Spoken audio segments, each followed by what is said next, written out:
রহমানির রহিম আসসালামু আলাইকুম রহমতুল্লাহি ওয়া বারাকাতুহু। ট্রান্সফরমেশন অফ সেন্টেন্সেসের যে সেন্টেন্স চেঞ্জিংয়ের সিম্পল কমপ্লেক্স কম্পাউন্ড এর ধারাবাহিকতায় আমরা কমপ্লেক্স সেন্টেন্সগুলোকে কম্পাউন্ড এবং সিম্পল করছিলাম এক্সাম্পলের মাধ্যমে।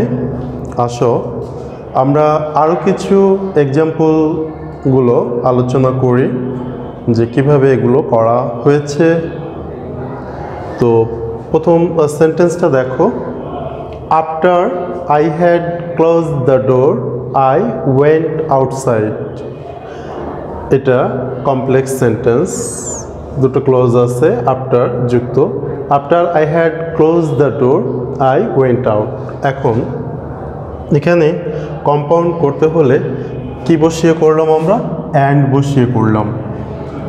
তাহলে আফটার যুক্ত কমপ্লেক্স সেন্টেন্সকে আমরা কম্পাউন্ড করতে হলে অ্যান্ড বসিয়ে করতে হয়। সেক্ষেত্রে প্রথম ক্লোজটা বসে গেল, আই ক্লোজ দ্য ডোর, কমায়ের স্থলে অ্যান্ড বসলো, অ্যান্ড আই ওয়েন্ট আউটসাইড। এই আই ওয়েন্ট আউটসাইড এটা প্রিন্সিপাল ক্লজ, সেজন্য এটা আনচেঞ্জড অবস্থায় বসে গেল। এখন আসো এখানে আমরা সিম্পল করতে হলে এটাকে আমরা কি করেছি? পার্টিসিপলের নিয়ম বসিয়ে করেছি যে closing the door I went outside. এই ক্লোজিং পার্টিসিপল আমরা জানি সিম্পল সেন্টেন্সে তিনটে জিনিস যেটা ডিসগাইজ ফর্মে থাকে। এক হলো পার্টিসিপল, দুই হলো জিরান্ড, আর তিন হলো ইনফিনিটিভ। এই পার্টিসিপল এটা তোমরা বইয়ে বিভিন্ন রুলস এরকম পাবে যে ই প্লাস পজিটিভ যুক্ত সেন্টেন্সকে সিম্পল করতে হলে এখানে বাই জিরান্ডের নিয়ম বসিয়ে করতে হয়, বা কোনো টিচার পড়ালে এরকম করে বাই জিরান্ডের নিয়ম ব্যবহার করে করতে হয়। তো ওখানে ওই বাই জিরান্ডের নিয়মটা তোমাকে জানতে হবে যে বাই আসলে জিরানটা কি, বাইয়ের স্ট্রাকচারটা কি, এইটা। আবার এরকম হতে পারে অ্যান্ড যুক্ত কম্পাউন্ড সেন্টেন্সকে সিম্পল করতে হলে পার্টিসিপলের নিয়ম বসিয়ে করতে হয়, এরকম কোনো টিচার বললো। এখন পার্টিসিপলের নিয়মটা কি, আসলে পার্টিসিপলটা কি এবং এটা কত প্রকার এবং কিভাবে এর নিয়মটা অ্যাপ্লাই করা যায় সিম্পল সেন্টেন্সে সেটা খেয়াল করো। পার্টিসিপল কি? What is participle? পার্টিসিপল হলো ভার্বের বেস ফর্মের সাথে আইএনজি যোগ করলে একই সাথে সেন্টেন্সে ভার্ব এবং অ্যাডজেক্টিভের কাজ করে। পার্টিসিপলকে তোমরা জানো ডাবল পার্ট অফ স্পিচ বলা হয়, কারণ হলো পার্টিসিপল ভার্বেরও কাজ করে আবার অ্যাডজেক্টিভেরও কাজ করে। কিভাবে দেখো, ক্লোজিং দ্য ডোর। এখন এখানে কোশ্চেন হলো স্যার ভার্বের কাজ করেছে বুঝলাম, ক্লোজ ভার্বের সাথে আইএনজি যোগ হয়ে ক্লোজিং হয়েছে। এখানে দ্য ডোর, এই ডোরটা হলো কি? ডোরটা আছে হলো নাউন। তো অ্যাডজেক্টিভের ডেফিনেশন কি? অ্যাডজেক্টিভের যে পাঁচটা শর্ত সেটা যে নাউন বা প্রোনাউনের কী কী বোঝায়? দোষ, গুণ, অবস্থা, সংখ্যা, পরিমাণ। তাহলে এখানে কি বোঝাচ্ছে? অ্যাডজেক্টিভ কেন আমরা বলছি যে অ্যাডজেক্টিভেরও কাজ করছে? দ্য ডোর, ডোর দরজার অবস্থা কি? ক্লোজ। তাহলে এটা আবার ভার্বেরও কাজ করছে, অ্যাডজেক্টিভেরও কাজ করছে, সেক্ষেত্রে এটা পার্টিসিপল। তাহলে participle K double part of speech বলা হয়, ভার্ব এবং অ্যাডজেক্টিভের কাজ করে। এখন আসো জিরান্ড কি? জিরান্ড হলো ভার্বের বেস ফর্মের সাথে আইএনজি যোগ করে একই সাথে সেন্টেন্সে ভার্ব এবং নাউনের কাজ করে। For example, walking morning is good for health. এখানে দেখো কোনো নাউন বসে নাই সেন্টেন্সের শুরুতে, অক ভার্বের সাথে আইএনজি যোগ করা হয়েছে, এখানে ভার্বেরও কাজ করছে আবার নাউনেরও কাজ করছে। সো এই জেরান্ডকেও ডাবল পার্ট অফ স্পিচ বলা হয়, কারণ এটা ভার্বেরও কাজ করে নাউনেরও কাজ করে।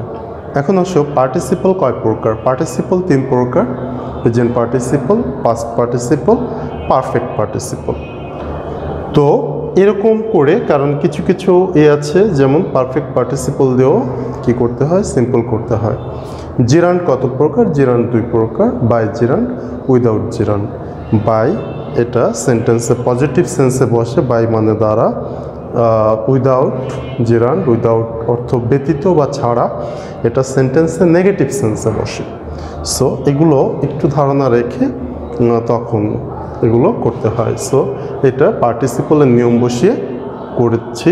Closing the door, comma, I went outside. Next এক্সাম্পলটা দেখো যে it is not that he is not only a singer, he is also a composer. Singer, composer যিনি গান কম্পোজ করে, আর সিঙ্গার যিনি গায়। তাহলে একই কাজ দুইজন করে, যেমন গান নিজেই গেয়েছে এবং কম্পোজ করেছে। দ্যাট ইজ সুর সহ আনুষঙ্গিক যে কাজগুলো, ইনস্ট্রুমেন্ট এর সাথে ভয়েসের যে মিক্সিং, সেগুলোকে তাকে বলা হয় কম্পোজার। তাহলে একজনই এটা কেউ কেউ করতে পারে। তো এটাকে কম্পাউন্ড করলে হি is not only a singer but also a composer. এখানে নট অনলি বাট অলসো বসিয়ে কম্পাউন্ড করা হয়েছে। এখানে নট অনলি বাট অলসো কোন ক্ষেত্রে বসে এটা জানতে হবে। নট অনলি বাট অলসো একই ব্যক্তির হতে পারে বা বস্তুর হতে পারে, একাধিক গুণ। এটার বাংলাটা হলো এটা কেবল নয় আরও। Not only, he is not only a singer but also a painter, he is not only A actor but also a player. এরকম করে একাধিক গুণ যখন প্রকাশ পায় তখন সেটাই নট অনলি বাট অলসো। যেমন she is not only a good student, হ্যাঁ, বাট অলসো এ অ্যাথলেটার, এরকম হতে পারে। তাহলে এগুলো একাধিক কোনো ব্যক্তি বস্তুর গুণ প্রকাশ করতে অতিরিক্ত তথ্য, হ্যাঁ, একই ব্যক্তি বা বস্তুর ভিতরে যে একাধিক দোষ অথবা একাধিক গুণ প্রকাশে নট অনলি বাট অলসো বসে।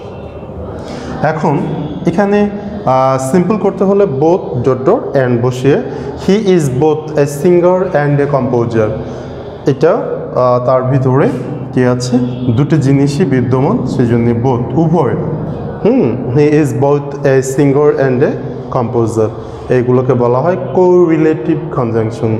কোরিলেটিভ কনজাংশন এগুলো সিঙ্গেল বসে না সেন্টেন্সে, একটা বসলে আর একটা too dot dot dot to, so dot dot that, এরকম not only dot dot but also, both dot dot and, very dot dot and, এগুলো কি বলা হয়, কি এগুলোকে বলা হয় হলো কোরিলেটিভ কনজাংশন। এখন আসো থার্ড নম্বর এক্সাম্পলটা, if you do not work hard. এই ইফ কন্ডিশনালে এখানে নেগেটিভ আছে, ইউ ক্যান নট সাকসিড, তুমি সফল হতে পারবে না। তো এখানে negative, if plus negative conditional যুক্ত কমপ্লেক্স সেন্টেন্সকে আমরা যদি কম্পাউন্ড করতে যাই, তোমরা জানো এই কমার স্থলে অর বসিয়ে করতে হয়। দেখো প্রত্যেকটা নিয়মকে প্রাইমারি, সেকেন্ডারি অ্যান্ড ইমপ্লিমেন্টেশন এগুলো খেয়াল করতে হয়। প্রাইমারিভাবে তোমার কি খেয়াল রাখতে হবে, প্রথমে ফার্স্ট টাইমে ইফ প্লাস নেগেটিভ কন্ডিশনাল যুক্ত কমপ্লেক্স সেন্টেন্সকে কম্পাউন্ড করতে হলে অর বসিয়ে করতে হয়, এটা হলো প্রাইমারি। আর সেকেন্ডারি কোনটা, এই অরটা কোথায় বসবে, অরটা বসবে কোথায়। আর ইমপ্লিমেন্টেশন যখন তুমি এটা করতে যাবে, প্রয়োগটা, তখন তোমাকে কি কি জিনিসগুলো খেয়াল রাখতে হবে। খেয়াল রাখতে হবে ওই সেন্টেন্সের ইফ বাদ দেওয়া যায়, সাবজেক্ট বাদ দেওয়া যায়, এবং do not, does not, did not থাকলে বাদ গিয়ে মূল ভার্ব থেকে কমা পর্যন্ত বসলো, বসার পরে কমার স্থলে অর বসে সেকেন্ড যে প্রিন্সিপাল ক্লোজটা আনচেঞ্জড অবস্থায় বসে যায়। তাহলে এই তিনটা ধাপ এখন তোমাদেরকে কমপ্লিট করতে হয়। যেমন তোমাকে প্রথমেই খেয়াল রাখতে হবে যে ই প্লাস নেগেটিভ যুক্ত কমপ্লেক্স সেন্টেন্সকে যদি আমরা কম্পাউন্ড করি তাহলে অর বসিয়ে করতে হয়। এটা ফার্স্ট টাইমে মাথায় আসতে হবে। অরটা কোথায় সেট করতে হবে, কমার স্থলে। এরপরে বাদ দিতে হবে কি কি, ইফ বাদ দিতে হবে, সাবজেক্ট বাদ দিতে হবে, do not, does not, did not বাদ দিতে হবে। তাহলে work hard or you can not succeed. এখানে দেখো যে আমরা কমার পরে যে প্রিন্সিপাল ক্লজগুলো, এটা either it would be change into compound or simple. হ্যাঁ, the principal clause remain same, এটা খেয়াল রাখতে হবে যে principal clause remain same. Work hard or you can not succeed, এটা। এখন দেখো ই প্লাস নেগেটিভ যুক্ত কমপ্লেক্স সেন্টেন্সকে সিম্পল করতে হলে কি করতে হয়, উইদাউট জিরান্ডের নিয়ম বসিয়ে করতে হয়।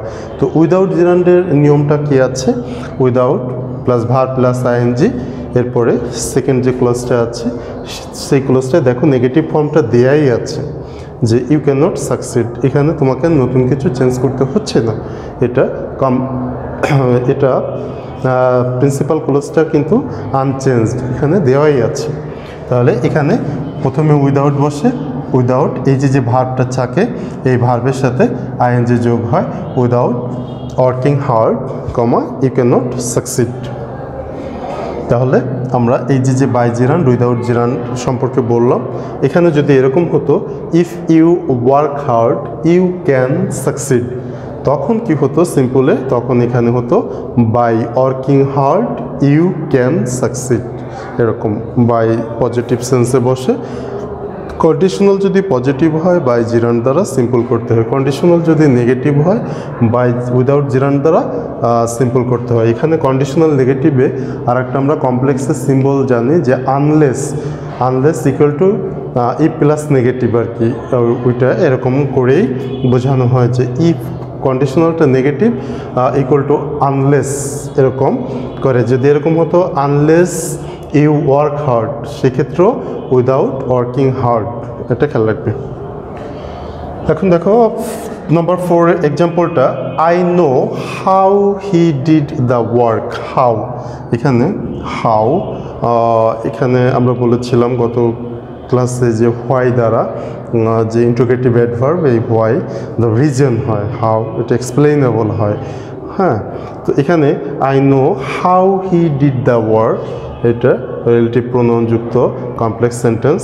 এটাকে কম্পাউন্ড করতে হলে এখানে দেখো কি লিখেছি আমরা, হি did the work and I know that. আমি এই নো দ্যাট, এই দ্যাট ইন্ডিকেটস করতেছে কোনটা, যে দ্য ওয়ার্কটাকে ইন্ডিকেট করতেছে, যে হি ডিড দ্য ওয়ার্ক, সে কাজটা করেছিল। অ্যান্ড আমি, এবং আমি কি করি এটা সম্পর্কে অবগত, অ্যান্ড আই নো দ্যাট, আমি এটা জানি। তাহলে এই রিলেটিভ প্রোনাউন হাউ যুক্ত কমপ্লেক্স সেন্টেন্সকে আমরা যদি কম্পাউন্ড করি তাহলে অ্যান্ড বসিয়ে করতে হবে, সেক্ষেত্রে এই ক্লজগুলো কি হয়, চেঞ্জ হয়। প্রিন্সিপাল ক্লজটা he did the work and I know that, subordinate ক্লজটা পরে বসে যায়। এটাকে সিম্পল করলে, এটা সিম্পল আমরা গত ক্লাসে দেখিয়েছিলাম, তোমরা দেখে থাকলে যে হোয়াই দিয়ে, হোয়ার দিয়ে, হ্যাঁ, এগুলো সিম্পল করতে হলে মিনিং অনুসারে করতে হয়। এটার একজ্যাক্ট কোনো স্পেসিফিক কোনো রুলস নেই যে এটাকে এইভাবে সিম্পল করতে হয়, এইভাবে না। এটা হলো যে এই কমপ্লেক্স সেন্টেন্সটাকে কত ইজি ওয়েতে এর যে ইনফরমেশনটা, সেই ইনফরমেশনটা এক্সপ্লেইন করা যায়, সেইভাবে সিম্পল করতে হয়। দেখো কি বলেছি, I know the way of, way মানে পথ, পদ্ধতি। I know the way of his doing, এখানে ভেরি ভেরি ইম্পর্টেন্ট। আমরা জানি অফের পরে যে প্রোনাউনটা বসে তার পসেসিভ ফর্ম বসে, আর এই পসেসিভ ফর্মের পরে যে ভার্ব বসে তার সাথে আইএনজি যোগ হয়। পসেসিভ ফর্মের পরে যে ভার্ব বসে সেই ভার্বের বেস ফর্মের সাথে আইএনজি যোগ হয়, তাহলে কি হবে, I know the way of his doing the work, কী উপায়ে সে কাজটি করেছে সেটা আমি জানি। তাহলে এটা আমরা যদি রিলেটিভ প্রোনাউন যুক্ত কমপ্লেক্স সেন্টেন্স থাকে, সেক্ষেত্রে আমরা যদি সিম্পল করতে হয় তাকে, তাহলে আমরা ওই সেন্টেন্সের যে মেসেজটা আছে ওটাকে আমরা সিম্পলি প্রকাশ করতে পারলেই হয়েছে। এটা যে I know the way of is doing the work, আমি জানি কোন পদ্ধতিতে কাজ করা হয়েছে। নাম্বার 5-এ দেখো, when the man lost the job, when the man lost the job he was at a loss, at a loss এটা একটা ইডিয়মস, at a loss হতবুদ্ধি হয়ে গেছে, মানে কি করবে বুঝতে পারছে না। when the man lost the job, তাহলে মানুষটা যখন চাকরি হারালো, he was at a loss, তিনি বুদ্ধি হয়ে গেছে, কিংকর্তব্য বিমূঢ় হয়ে গেছে।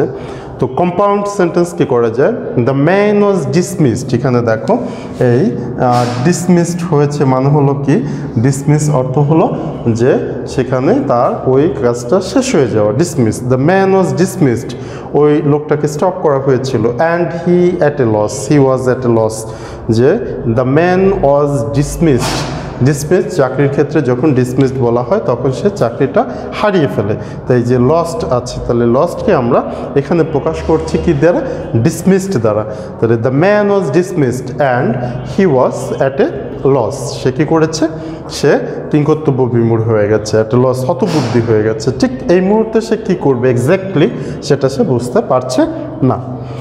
এখন আসো সিম্পল করতে হলে দেখো এটা প্রেজেন্ট পারফেক্ট, যে having been dismissed from the job, এটা একটু প্যাসিভ মোডে করা হয়েছে, having been dismissed from the job, the man is now at a loss, এটা হয়েছে। এখন আসো আমরা যেটা তোমাদের আর একটু সমস্যা হয় সেটা হলো যে ট্রান্সফরমেশন অফ সেন্টেন্সেসে আমরা এই যে আমি যে ক্লাসগুলো নিয়েছি কমপ্লেক্স থেকে কম্পাউন্ড সিম্পল দেখিয়ে দিয়েছি। এখন কোশ্চেন হলো স্যার সিম্পল থেকে কমপ্লেক্স বা কম্পাউন্ড থেকে কমপ্লেক্স কিভাবে করে, এটাকে ইংলিশে বলা হয় ভাইস ভার্সা। তো ভাইস ভার্সা এগুলো গ্রামারের একটাই, যে এই যেমন দেখো আমরা যদি এটা বলি যে 3 নম্বর এক্সাম্পলটা, ই প্লাস কন্ডিশনাল নেগেটিভ যুক্ত কমপ্লেক্স সেন্টেন্সকে কম্পাউন্ড করতে হলে অর বসিয়ে করতে হয়। আবার যদি এটাকে এভাবে ঘুরিয়ে বলি, অর যুক্ত কম্পাউন্ড সেন্টেন্সকে কমপ্লেক্স করতে হলে যদি সেটা কন্ডিশনাল সাপেক্ষের মতো বোঝায় তখন ই প্লাস নেগেটিভ বসিয়ে করতে হয় অথবা আনলেস বসিয়ে করতে হয়। আবার অর বসতে পারে কোথায়, অর বসতে পারে কন্ট্রাস্টে বসতে পারে, এটা অল্টারনেটিভে বসতে পারে। তেমনিভাবে উইদাউট জেরানযুক্ত সিম্পল সেন্টেন্সকে কমপ্লেক্স করতে হলে ই প্লাস নেগেটিভ অথবা আনলেস বসিয়ে করা যায়, এই জন্যই এটাকে বলা হয়েছে vice versa. If you able to understand from one to change another, you should complete the vice versa rules and apply it properly. So এখন আসলে ইনফিনিটিভটা তোমরা ইনফিনিটিভের যে এটা সেটাও কোথাও এটা ইউজ হয়। সো লার্নার্স তোমরা একটু খেয়াল করে, আই রিকোয়েস্ট এভরিবডি যে you should learn, not you should read. By reading you should learn, only for read is a vagueness. So আমি অনুরোধ করব, শিখো, পড়ার মাধ্যমে শিখো, শুধু পড়ো না। শিখলে ভুল হয় না, পড়লে ভুল হয়। আমরা শিখবো, পারবো এবং এটা বাস্তবে অ্যাপ্লাই করে পরীক্ষার আগ পর্যন্ত খাতায় এটা লিখে নম্বর পেল যখন আমরা পাবো তখনই আমরা উইল বি কামিয়াব ইনশাআল্লাহ। সো টিল দেন, আল্লাহ হাফেজ। Thank you very much, thank you all.